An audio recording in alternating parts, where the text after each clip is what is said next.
This is From Anxiety to Love Radio, the show about undoing anxiety through A Course in Miracles and other pathways of love.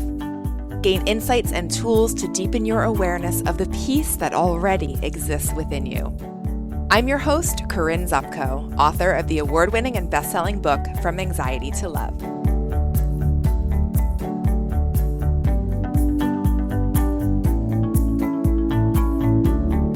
Hey, my friend. In today's episode, I am super pumped to interview Andrea Owen. Andrea and I got connected through our publicists because our books came out around the same time in early 2018. Andrea Owen is an author, mentor, and certified life coach who helps high-achieving women let go of perfectionism, control, and isolation to choose courage and confidence instead. She has helped thousands of women manage their inner critic to create loving connections and live their most kick-ass life. She is the proud author of 52 Ways to Live a Kick-Ass Life, and her second book, which is what we'll be talking about, is How to Stop Feeling Like Shit, 14 Habits That Are Holding You Back from Happiness. Andrea is a certified professional coactive coach and is a certified Daring Way facilitator based on the research of Dr. Brené Brown. Andrea's book is not about A Course in Miracles, but it is about 14 habits, in Course in Miracles terms, ego habits that hold us back and how to overcome them. So let's listen in to my conversation with Andrea. Andrea, welcome to the show. I'm so happy you're here.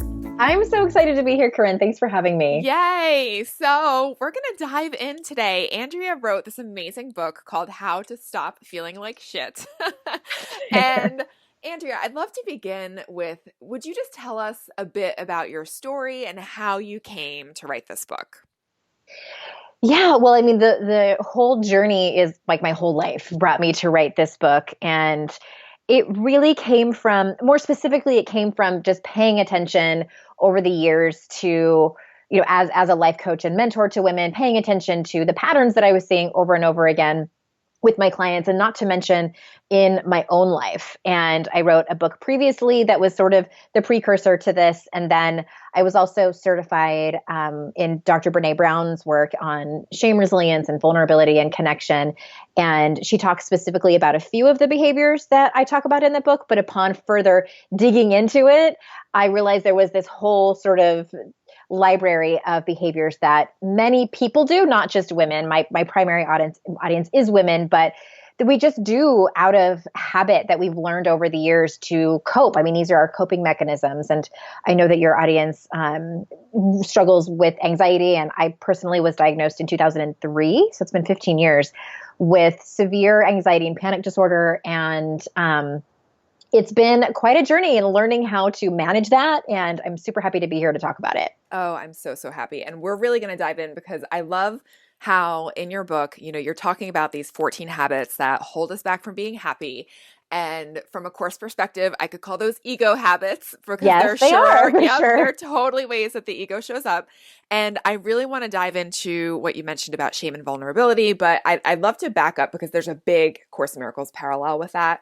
But I want to back up and just tell us more about you. Tell us more about, your history and just your journey with how you've come to be where you're at now. Yeah, so I grew up in a pretty normal household, and I was lucky enough to have two parents as I grew up. They didn't split up until after I had left the house, which is a whole nother story. But on the flip side, the part that I wish my parents would have done better was that they never talked about the hard stuff. And there wasn't even like a whole lot of compassion or patience for any kind of mental illness or struggle, at all. It was kind of a family motto of, brush yourself off, soldier on, you can do it. And if you had feelings other than being happy, then you went and did those in your room by yourself. And when you were over it, you came out and, welcome back to the family. But there wasn't a whole room for embracing all of the feelings, all of the struggles, all of the challenges. And I grew up, met a guy, got married. We'd been together for 13 years, and we were just talking about trying to conceive our first child. And he had an affair with our neighbor and got her pregnant. And my whole world fell apart. And more devastating to lose him was losing his family that when my parents split up when I was 18, his family embraced me, and I was, pretty much adopted by them without the legal paperwork. But he had a large family, and they were very involved with each other. And looking back, it was very dysfunctional, as a lot of families are, but they were my dysfunctional family. Devastated to lose them. And then I started dating someone whom I thought was Mr. Right, which is really probably the last thing I should have been doing at that time. And he had cancer, and it was this really difficult relationship with him being sick. Several months after that, I found out that he did not, in fact, have cancer, that he was lying about the whole thing as a cover up to cover up his opioid addiction. Oh, boy. And he had conned me out of thousands of dollars. My divorce wasn't even final yet. I was pregnant and really didn't know which way to go. And looking back that whole time, that was really a low grade depression for me. I had isolated myself from the majority of my friends. I was ashamed. And this was also right around the time I was 31. So it was like right when a lot of my friends were getting married and or having babies. And so it was very awkward and just awful. So it was then that I decided, okay, so the common denominator in all of this chaos is me, and not to put all the blame on me. The people, had done some pretty awful things to me, but I had really put all of my happiness in other people, and also blamed them for my lack of fulfillment. And I decided to take responsibility for my life. And all throughout there, from probably my early 20s, my anxiety was building. I didn't have a whole lot of patience for it. I tried to push it away and stuff it away. I was addicted to relationships and an eating disorder. And then it became booze. And so I've been sober actually for, almost 7 years now. And, Congrats. and oh man, your anxiety will kick up when you get sober.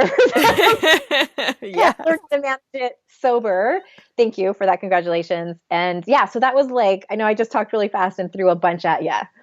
There's so much in there that I could unpack. And I first of all, just want to stop and pause and acknowledge the really intense situations that you've been through. And for you to come out of that and to be able to say, wait a second, the common denominator is me, and that you're going to take responsibility for your life and no longer look for happiness in others, that's a big deal. I really want to stop and acknowledge that, because that to me exhibits so much strength and so much resilience and courage, a lot of courage. So I felt honestly, Corinne, that I didn't have any other choice. I was in the fetal position on the ground in my apartment that was empty, by the way, because I had gotten out of the lease of my apartment and quit my job that I loved, because me and the con artist were going to move away together. This was before I found out everything, because I was pregnant. We were going to live happily ever after. And then I found everything out. And I really just was like, I felt like I had nothing. And that actually wasn't true. I had a lot. I had people that loved me and still cared about me, and a lot of support. But it just, I was out of money. I didn't have a place to live. I wasn't homeless, but I had to move in with my sister and her family. And it was just so humiliating. And I just decided, okay, this whole putting all of my eggs in somebody else's basket clearly isn't working. What if I try to do it myself and take care of myself, and not from a pay my bills standpoint, but from an emotional, mental well-being standpoint? That was scarier to me than anything. Wow.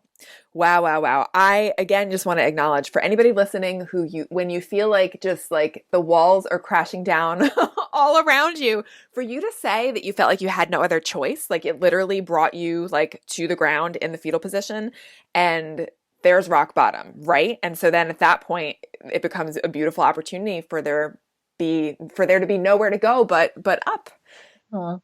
I was hoping that was the direction I was going to go in. And I do credit a lot of my friends who just were there. And even though some of them were moms of young children, and it was hard, but I did it anyway. And the person that I relied on the most was myself, and higher power as well, but definitely myself. That's awesome. That's so awesome, because you start out your book talking about shame and vulnerability and the work of Dr. Brené Brown. Can we start there?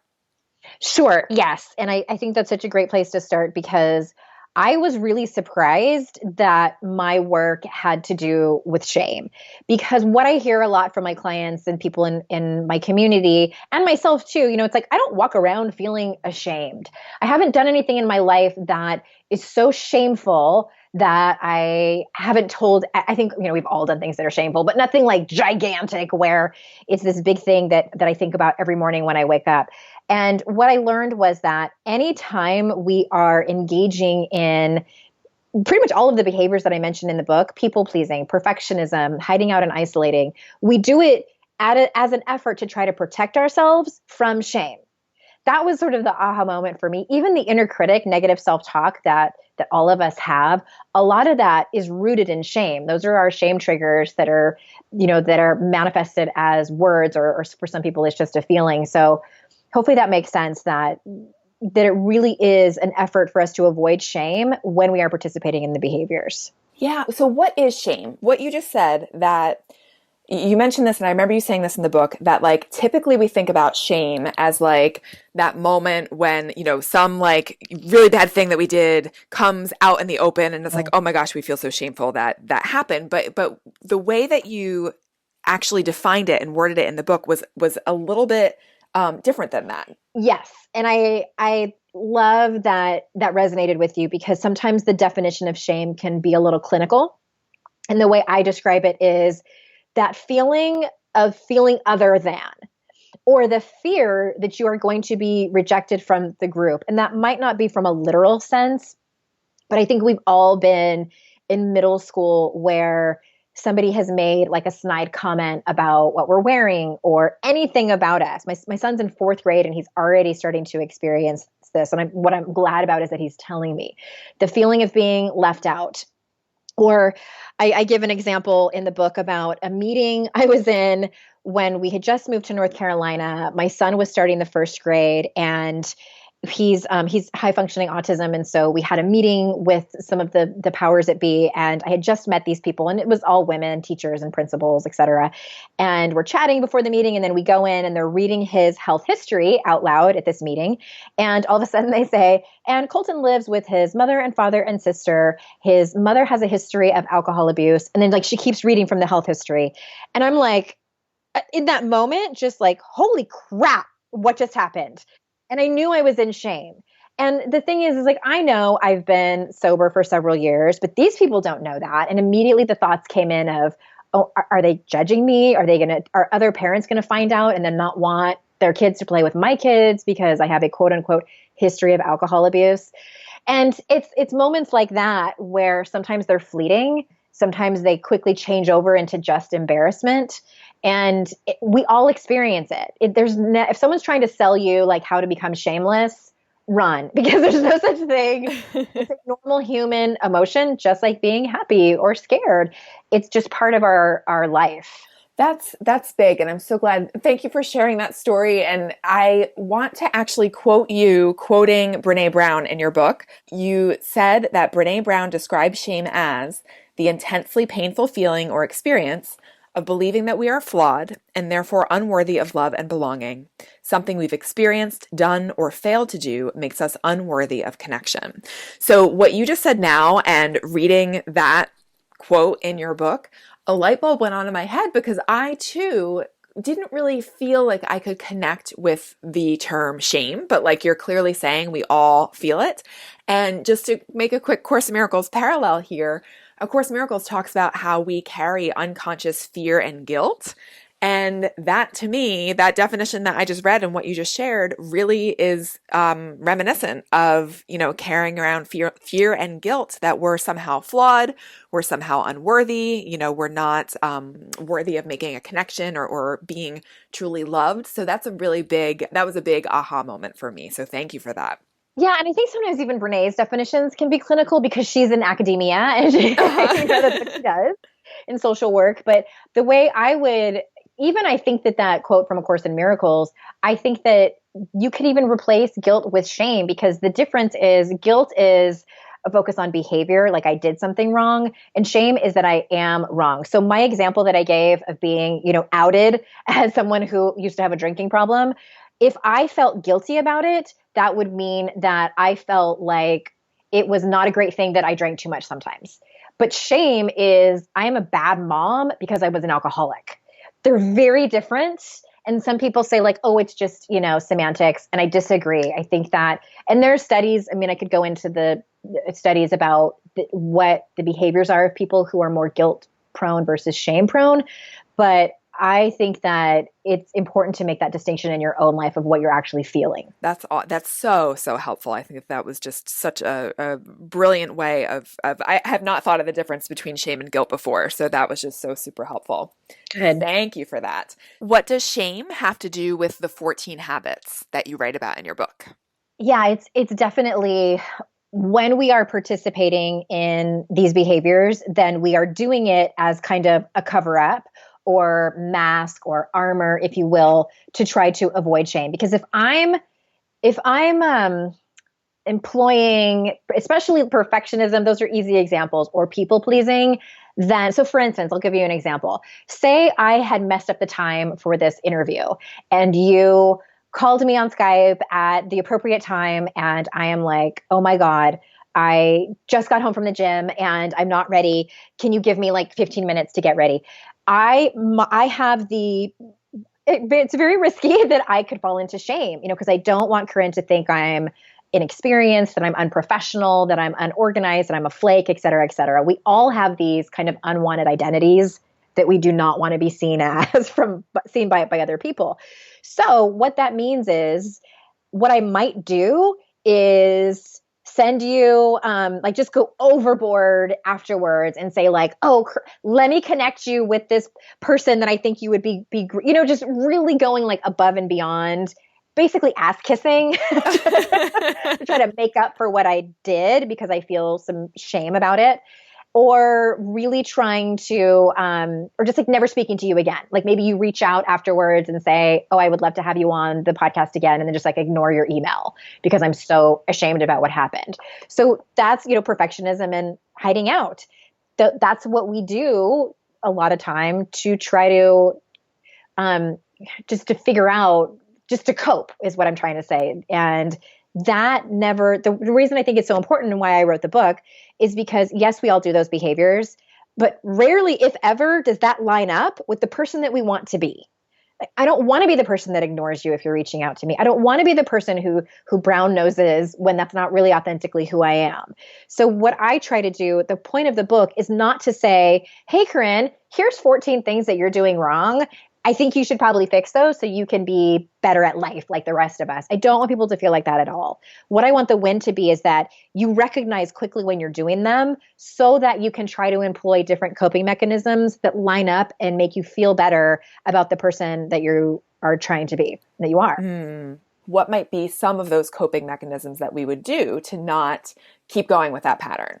The hiding out and isolating one is a big one. And I'm wondering if that might be one of the biggest ones with your audience, especially for people that struggle with anxiety. I know myself included, I had a really hard time getting people to understand what I was going through. And even I went through a period of time where I didn't even know what I was going through. I just felt like I was losing my mind.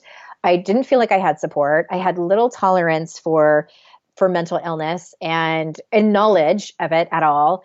And it was confusing and conflicting. So what I would do is, and when I'm talking about isolating and hiding out, I'm not talking about people who are naturally introverts who would rather stay home than, and watch their favorite Netflix show than go to that big party, or happy hour or whatever. I'm talking about when things are really hard in your life and challenging and you don't tell anybody about it. 6 months later, somebody finds out that you were really struggling with your anxiety and had to get your meds changed. And, it's like one of your best friends and they're like, why didn't you reach out to me? And it's those types of situations that I'm talking about. And so what that one specifically is about, it's about finding the right people. And this, coincides with Brené's work as well. And this can be tricky. Grown-up friendships can be, I don't want to use the word complicated, but when we're out of college or maybe you work from home or something and you just don't have those built-in systems to meet people that have similar interests as you have to be proactive and go out there and find friendships and try to nurture them. And that's what I talk about in the book. But it's finding those small handful of people that have what Brene says is have earned the right to hear your story, who you trust enough to, from an organic way, slowly and surely tiptoe into sharing the bigger parts of your life. I'm so glad you went there, because that was going to be my next question, because I remember you talking about that in your book about having that small group that has earned the right to hear your story. Because I will share from my experience the periods that I went through of like on the couch, can't get up, dry heaving, like those Oh, periods yeah. of anxiety. It wasn't that I isolated and just wanted to, I mean, I did isolate, but I still did reach out to certain key people that I knew could help me in the way that I wanted help. And for me, very specifically, that was, I didn't want a pity party. I didn't want the, oh, you poor thing, this is terrible. Like Or that to somebody me. like trying to brainstorm solutions for you. No. Exactly. Like, no, thank you. Like, yuck. And instead I went and shared with people like my husband and my mom, who were willing to see past the, yuckiness of what I was going through, and side with the belief that they knew that I was going to pull through this. Like, those were the people that I reached out to and talked to and shared with, because I just knew they wouldn't give me advice and they Yeah. wouldn't give me that pity party either. Well, and I'm glad you brought that up, because what I want people to know is, and I do talk about this in the book, and it's no coincidence that it's one of the very first chapters in the book, because it is so incredibly common. But if I could just give people some more advice on this, that those people can't read your mind. Your husband and your mom, they can't read your mind about what you need. And I was just literally on the phone this morning with a client who is working on communicating with her partner about asking for what she needs, because her partner tends to go into fix it mode when she brings something. And as many people tend to do, because they care about us and they love us and they don't want to see us in this challenge or pain anymore. And so it's about coming from a place of love and saying, thank you so much for your advice and trying to help me with this. Here's what I need from you when I'm in these moments when I can't get up off the couch and I'm having all these physical symptoms. I need you to just sit with me and hold my hand and ask me if I want a hug, because like you might not want a hug in that, I know sometimes we don't want to be touched in those moments. So, the people that care about you the most, they want to know how to show up best for you. They do. They might get a little bit defensive when you tell them, but it's all like grown-up communication is one of those things. Like, why don't they teach us that in high school? Like, these are the things we need to know to have successful relationships. I've had to learn it the hard way, and now I'm like, oh, there are classes and books about how to do this and how to say this, and a lot of times we don't know what to say. And whether you're the receiver or the giver of this particularly challenging moment, but it is so important to be clear on what it is that you need and say it as best you can from a place of kindness.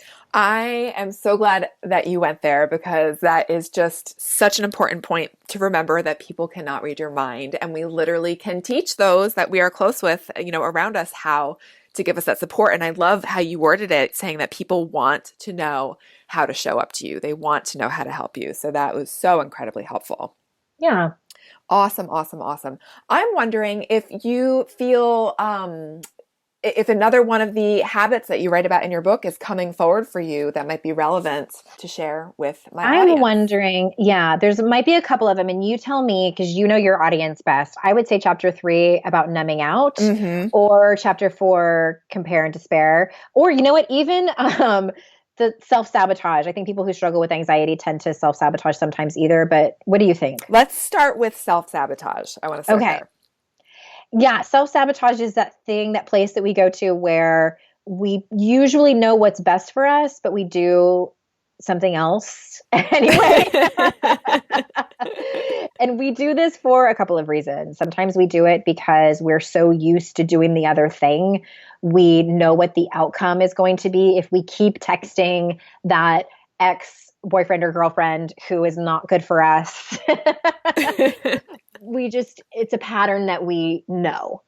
And other times it's a little bit deeper than that, and it's a worthiness issue. We don't feel worthy of having anything better in our life. And so we continue to self-sabotage and make things harder for ourselves. And I think that it can be layered, and it really is about doing the work, as all of these things are. But, just one thing about it is one thing that you can do is like if anyone's in therapy, I highly encourage you to like come right out and tell your therapist, I tend to self-sabotage. Can we dig deeper into this? Can we look at this? But I think that like if I can just offer one tool that's from the book is about just making a list of what exactly it is that you're looking for when you are going after the thing that you really want, but you're self-sabotaging. So, and it's usually not the thing that we want.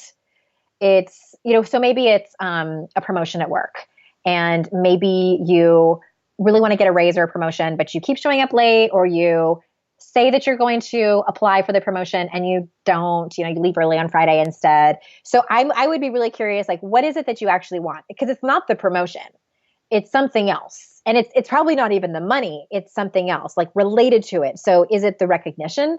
Do you want the validation? Like none of these things are wrong. Like you're allowed to want whatever it is that you want. Do you want the financial security? Do you want the your parents to say that they're proud of you? Like this is all important for you to know that you actually want, so that you can dig deeper around that. Does that make sense? Yeah, that makes so much sense. And you're actually reminding me of something that I talk about in my book about looking at, I think I mentioned self-sabotage, but I refer to it, Freud called it the death instinct. I call it in my book, That's a great name for it. yeah, right. The unwillingness to heal. And you're reminding me of that, important question that we need to also ask ourselves is that what is the benefit here? Like, what is the benefit that I'm getting by hanging on to this negative behavior? How is it? Secondary benefit. Yeah, there always is. yeah. And uncovering that can be so super helpful. Well, and sometimes it's just because you know what the outcome is going to be. So for the woman who keeps texting her ex-boyfriend when she's single, when she knows that it's not going to be good for her, she knows what the outcome is going to be. There's certainty in it. And we as humans are like typically allergic to uncertainty. Like we don't, it's because it's vulnerable. It's so true. Vulnerable and we don't have any control. For her to actually go out with like her friend, it's setting her up on this blind date with someone who might be actually perfect for her. That is scary. She might actually have to show up in a different way and receive love. Like these are the deeper topics that I would love for people to dive into in their own life. That's awesome. That's so rich. I would love if you're game to also talk about numbing and compare and despair, because I think that both of those are so super relevant. So could we touch upon each one of those? Yeah, I mean, numbing is a big one, right? We numb. I don't know anybody that doesn't do it. So let me just start by saying that. Like, this isn't like, here's the thing that you're doing wrong and you need to stop doing it. I think it can be tremendously helpful for you to know what it is that you're actually doing and why. I think, for a lot of people listening who struggle with anxiety, there is probably a numbing mechanism that you do that helps your anxiety. There's a saying in the 12-step program that says it works until it doesn't. And that's the case with all of these, I think, especially numbing. And we get to a point where it works until it doesn't. And I know personally, for me, drinking was the one that I did it to quote unquote take the edge off. And it worked for a little while until it wasn't working anymore and it wasn't fun. And it was actually this cycle that was making my anxiety so much worse. And I knew for me, given I have a family history of alcoholism, I knew that this was a path that I was going down. I knew where I was going to end up, essentially. And so I quit. But before that, my numbing mechanisms were controlling food and the amount of exercise that I had and the size of my jeans. It was also, I was extremely codependent. It gave me relief to try my hardest to control other people. And that ended up exploding in my face because Lord knows we can't control other people. Right. Die trying. I'm going to die trying. Go ahead. I was just going to jump in and just say another numbing mechanism that comes to mind with anxiety. And I feel like often people engage in this not recognizing that it's anxiety driven is when we get so busy where our schedules are so filled because we don't want to, if we get quiet and stop, that's when the anxiety starts creeping up. So the numbing is it's like a form of distraction to just stay so super busy where we're always on the go, always nonstop, always doing a million things because it feels like, if we stop, then we're just not going to be able to handle what comes forward. Yeah, busyness is definitely, I mention it in the book. It is so much. And that's one that I've struggled with since I quit drinking. It's work and busyness.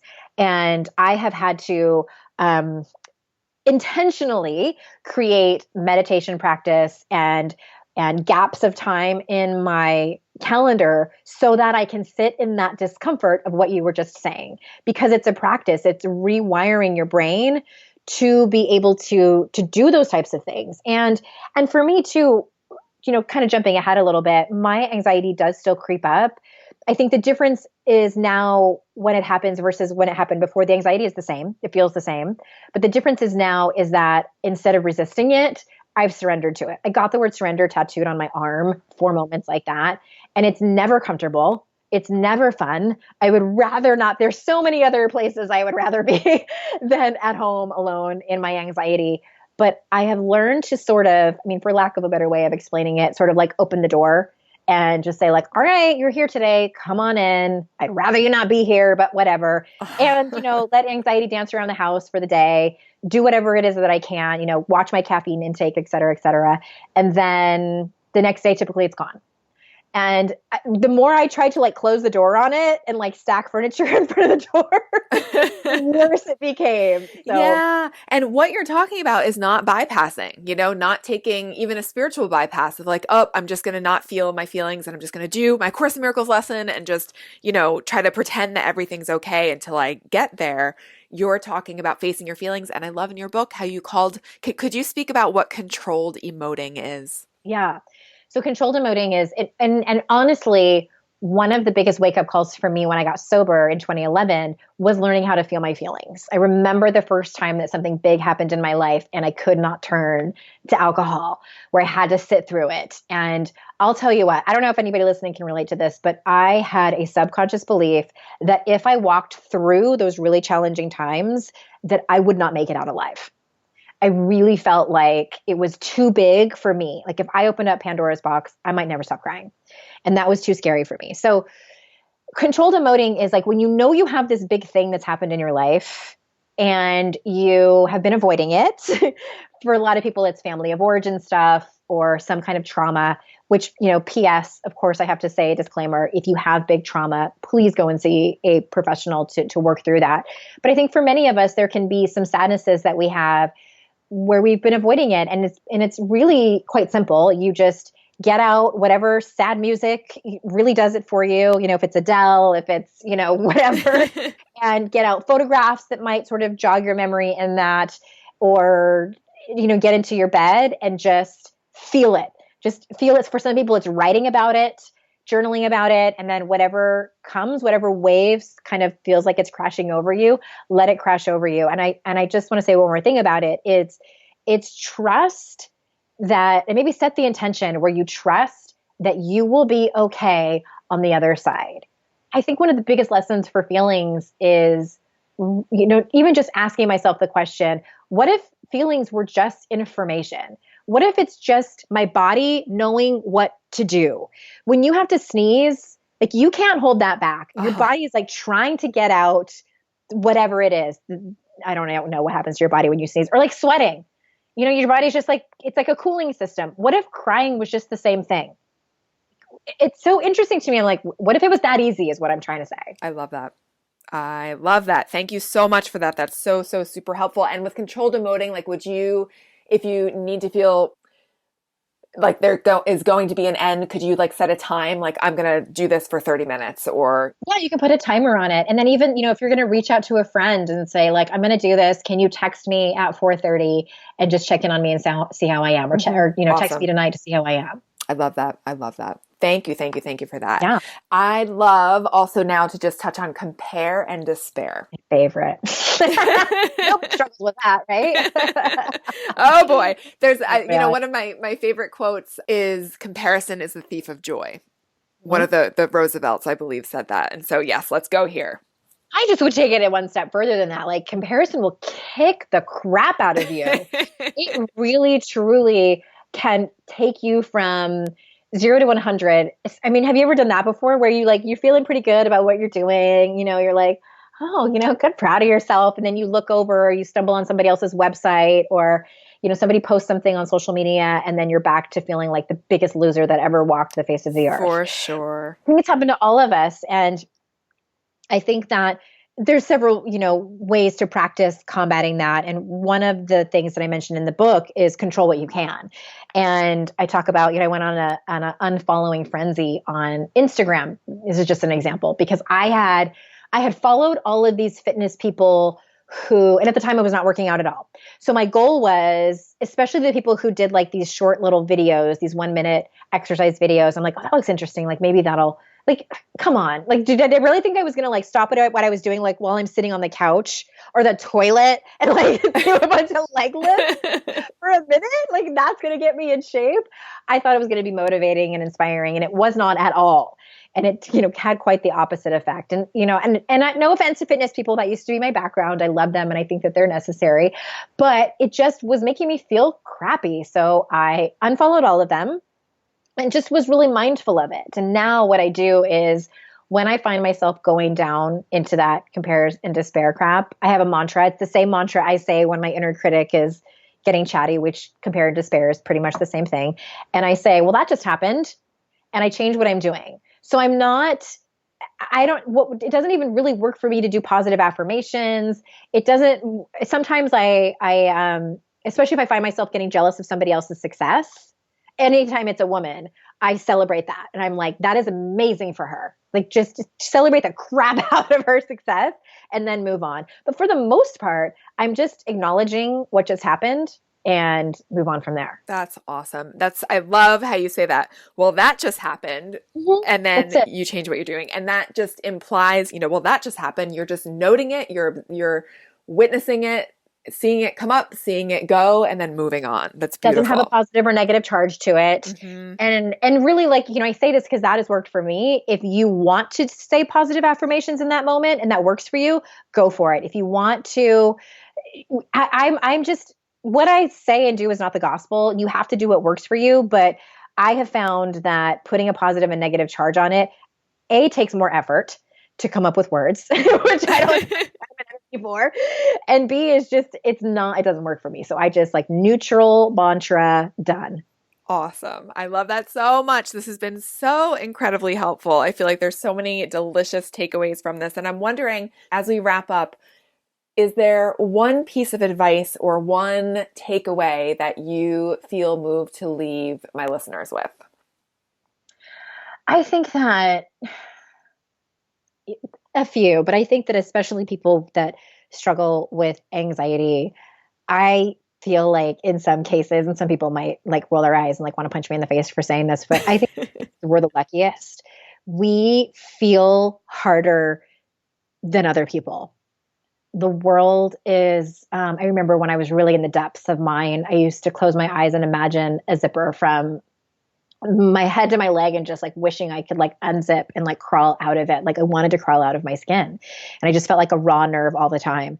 But I think now that I've been able to get a handle on it by doing so much work, and I know that the people listening are doing that because they're listening to your podcast, that, what if you could change the perspective and feel like maybe we have a leg up on everybody else that doesn't have anxiety, and just be kind to yourself for it. And again, once I surrendered to it and sort of let it in and just kind of gave up the notion of trying to fight it and making it bad or making me wrong for having it, honestly, Corinne, that changed everything because I wanted so badly to make it wrong and bad so that I could be good and better. And it didn't work. And I don't think that would work for anybody. So self-love, self-compassion, self-kindness will get you far.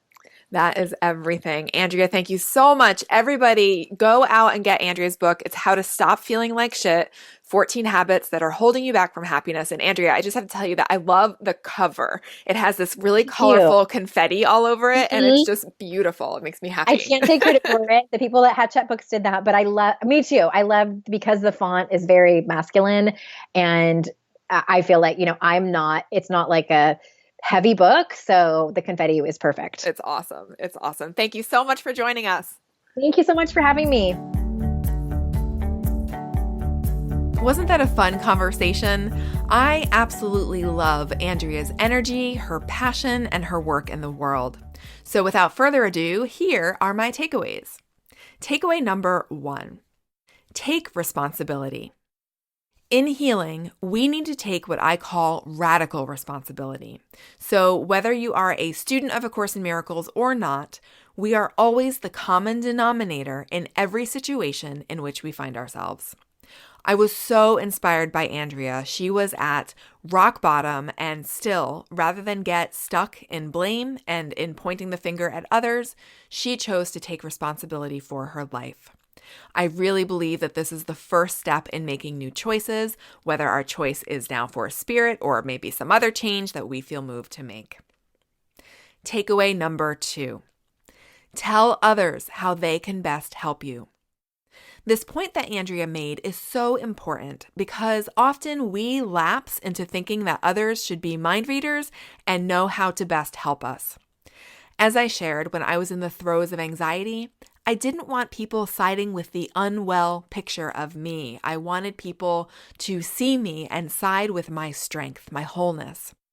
A great example of this is the story in my book where my stepdad looked at me while I was curled up on his couch having panic attacks, and he said, "The light in you is too bright to fail." So whatever it is that you need, choose who you will confide in and tell them how they can best show up for you. They will feel good about being truly helpful, and you'll feel good for getting the help that you need. Takeaway number 3. Andrea shared some of the habits that hold you back, including self-sabotage, compare and despair, and numbing. Of course, there's more she covers in her book, but reflect on these and consider how you use them. After examining this with radical honesty, take whatever you uncover to Spirit without any guilt and offer it over to Spirit. To learn more about Andrea's work and her book, How to Stop Feeling Like Shit, 14 Habits That Are Holding You Back from Life, visit Andrea's website at yourkickasslife.com or come on over to the show notes at FromAnxietyToLove.com/20. In the show notes, you can always get my written takeaways as well. So let's keep the conversation going in our Facebook group, which you can join at FromAnxietyToLove.com/group. Thank you so much for tuning in. I am with you in your journey of undoing fear. I'll leave you with the last few sentences from my book, From Anxiety to Love. I believe in you. We're healing together. Every gain that I've made is a gain for you, and every gain that you make is a gain for me. My gains are yours, and yours are mine because we are one. We're going to make it. The light in you is too bright to fail. If you buy a copy of From Anxiety to Love, make sure you take advantage of your free bonus, the From Anxiety to Love Summit, which features 6 interviews with experts in undoing fear. Get access at FromAnxietyToLove.com/summit. Thank you so much for listening, and I'll see you on the next episode.